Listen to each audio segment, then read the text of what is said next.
Thank you. Our next question comes from Samuel Rosenberg from Boxing Channel TV. Samuel, your line is open. All right. Thank you very much. Thank you for having me. My first question for you, Andre, is you've actually alluded to both ends of my question already. And the first time I had seen your story was Bryn Jonathan Butler had written about it because he spent some time with you. And I was wondering why did it take so long for that to come out? I know your backstory is probably, of course, it's a difficult one. And, who are we as journalists to say, reveal your whole life story to me and you don't know who I am? But I was wondering, how can we do a better job as boxing journalists to get these types of stories out there and serve the fighters better? That's a great question.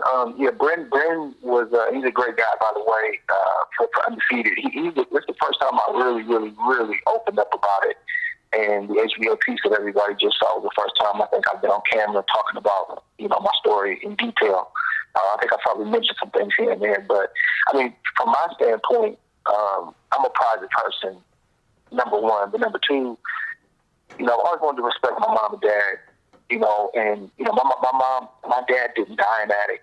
My mother, she's doing well right now. And, I've always seen the rags to riches, kid that came from the ghetto. And, I just didn't want to come into the game with that type of story and with that, type of thing preceding me. I wanted to be about who I was as a person, about my talent, about my ability. And then I felt like, at the right time, I'd start to open up about it. It took 12 years. I've been a professional almost 12 years. But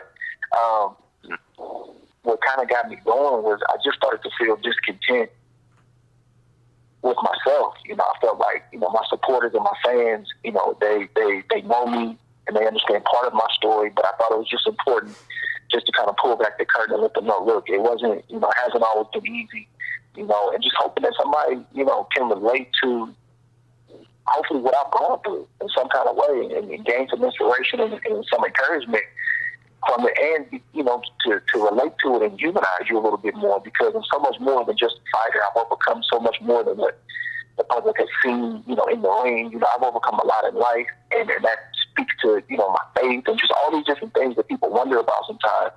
I felt like the missing component was obviously, me opening up and just talking about it.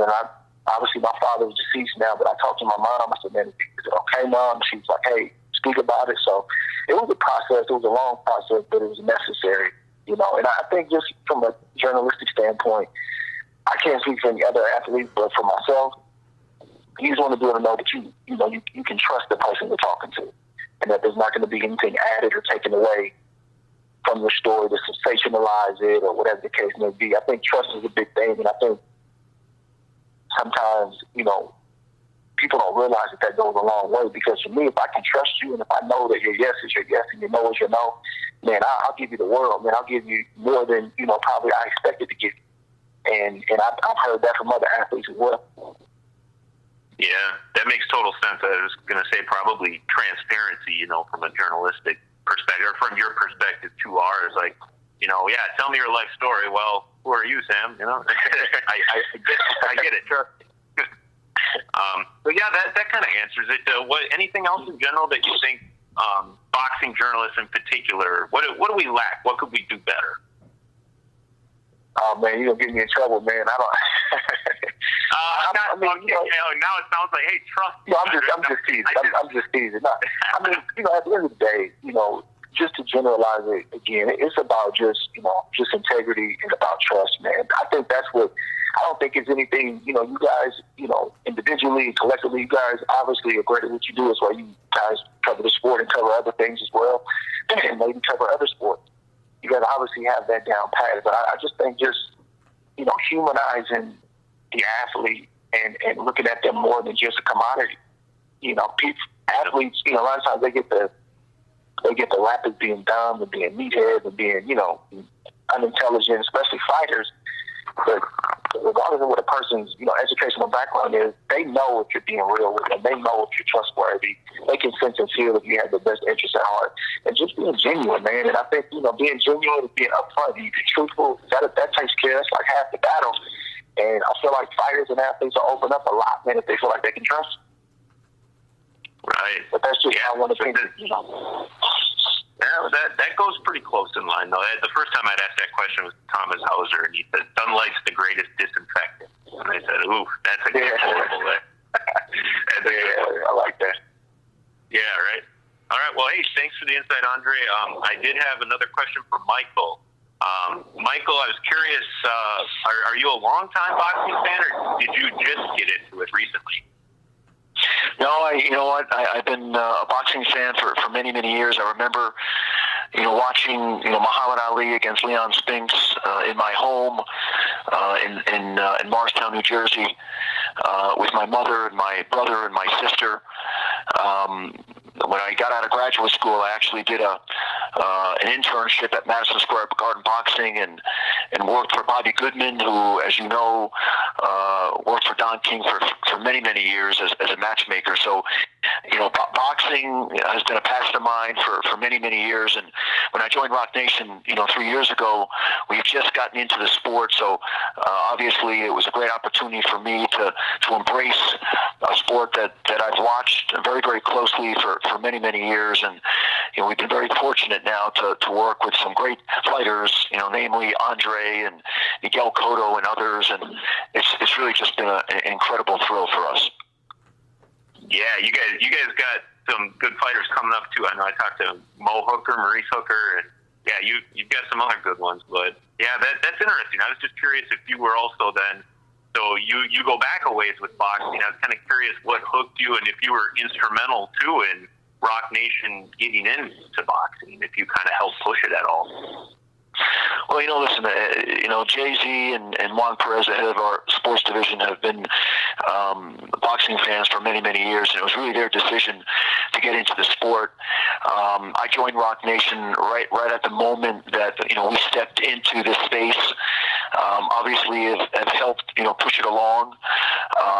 We've come a long way in a very short period of time, and obviously to have the opportunity to work with Andre and to be part of this, fight on November 19th is something that, quite frankly, we couldn't have imagined, a short 2 years ago. But it's a great moment, for us, obviously a great moment for Andre and his family, and we're just looking forward to it. Yeah, right on. Well, hey, thank you everybody for your time. Can't wait for the fight. Great question. Thank you. Thank you. Our next question comes from Jerome Souza from firstclassboxing.com. Jerome, your line is open. Hi, thank you guys for taking the time. Andre, it's safe to say that you're the face of boxing in Northern California, the East Bay, the San Francisco Bay Area. What's it like to have that honor? And do you think with your given success and what you've done in the sport, you've increased the interest in boxing where you're from specifically? Man, that's a great question. I hope that I've had some part to play in it because, boxing in Oakland used to be a lot bigger. There was multiple gyms, Pittman's, King's Gym, which is still there, but Pittman's is no longer there. And it was just a more competitive town, the sport. I mean, you had top contenders. You had a lot of bad guys, fighting in the same city. They sparred together, they fought against each other, and I heard a lot of these stories, and I kind of started boxing at the tail end of all of that, and just to be able to to make my mark starting here and then it going worldwide is just unbelievable. And when I see young kids in the gym, when I see young kids come up and say, "Man, I box because you box. I want a gold medal like you want a gold medal." I mean, it's just amazing to me. I'm blown away. I never get used to that, and I'm so thankful for that opportunity just to play my part. And I'm not a guy who recruits kids to fight because I know that it's a different kind of sport. It can be lonely. It's not a team sport, and it can be very dangerous. But I totally support it if a kid wants to do it on his own, if he's dedicated to it and wants to give it his all. I'm behind it 100%. And being a native from the Bay Area, if you go down Mission Boulevard and see that big mural of you on the wall at the U.S. Karate and Kickboxing or Medina's Gym, whatever it's called.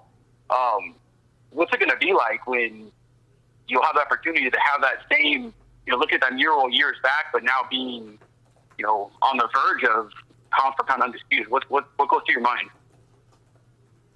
It's real, you know, and I try not to, you know, kind of had a culture growing up, you know, and fighting as a young kid, just where we never really got too caught up in ourselves.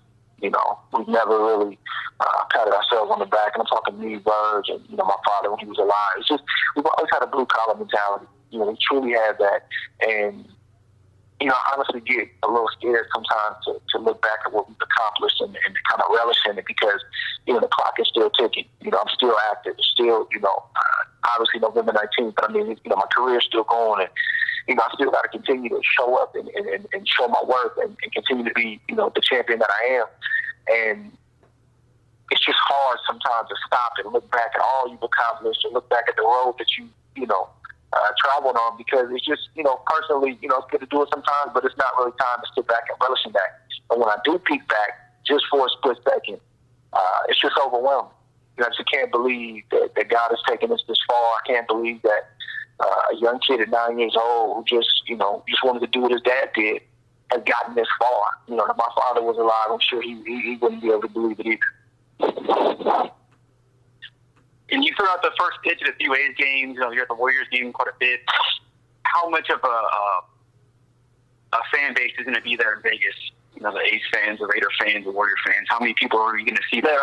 I don't know how many, but I think the Bay Area's going to show up, man, and show out like they always do. You know, they support their own. And, you know, everybody I run into, you know, obviously I've been a little isolated in camp, but everybody's excited about it, as they should be. And, you know, it's funny because, you know, kind of casual fans, they don't think you've made it until you went to Vegas. So I think the Bay Area as a whole, you know, the fans that are hardcore, I think they just been waiting on the Vegas moment. The Vegas moment is here. And the feel that I get, man, is the Bay Area's going to show up and show out like they always do.